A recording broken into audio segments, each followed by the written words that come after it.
মুর্শিদাবাদের ভরতপুর ২ নম্বর ব্লকের অধীন সোনারন্দি রাজবাড়ির পুকুরে মৃত্যু হচ্ছে ঝাঁকে ঝাঁকে মাছের, আর এতেই মন খারাপ এলাকার বাসিন্দাদের। তবে ইতিমধ্যেই মৎস্য দপ্তরের পক্ষ থেকে নেওয়া হচ্ছে বিশেষ সতর্কতা।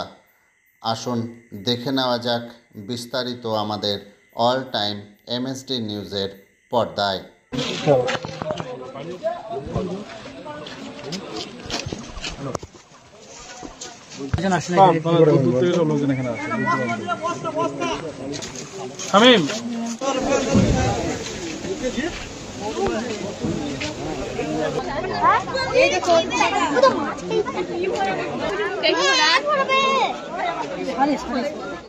আমরা আসলে অনেকটা সকালে বেরিয়েছিলাম 4 বন্ধু মিলে সোনারন্দি মাছ দেখার জন্য, কিন্তু এসে যা মর্মাহত হলাম।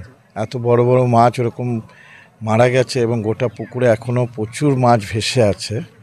সত্যি সে ভীষণ কষ্টের। কারণ এখনও জানা যাচ্ছে না বা বুঝতে পারছি না, হয়তো পরে জানা যাবে।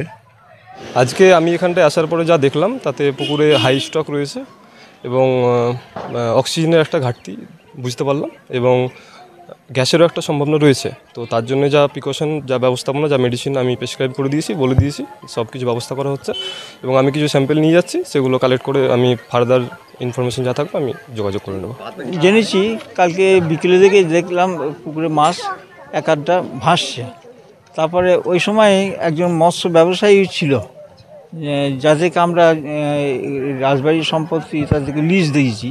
তারাই বলি যে এই একটা ওষুধ না, পটাশিয়াম পারম্যাঙ্গানেট বলে একটা ওষুধ আছে, ওষুধটা দিতে পারলে কেটে যাবে।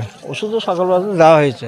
তার আগেই তাদের অ্যাকশন অনুযায়ী কাজ করেছে, যে জলের দূষিত জলই হোক বা কোনো কারণে একটা নিশ্চয় আছে, কোন কারণে সেটা তো অজ্ঞাত, যার ফলে বলতে পারছেন যে এই কারণের জন্যই হলো। এবারে কথা হচ্ছে কি, আমরা ওষুধটা দেওয়ার পর প্রায় এখন ঘন্টা 3 আগে দেওয়া হয়েছে ওষুধ। এখন যা জলের অবস্থা দেখছি মনে হচ্ছে একটু স্থিতি ভাব রয়েছে।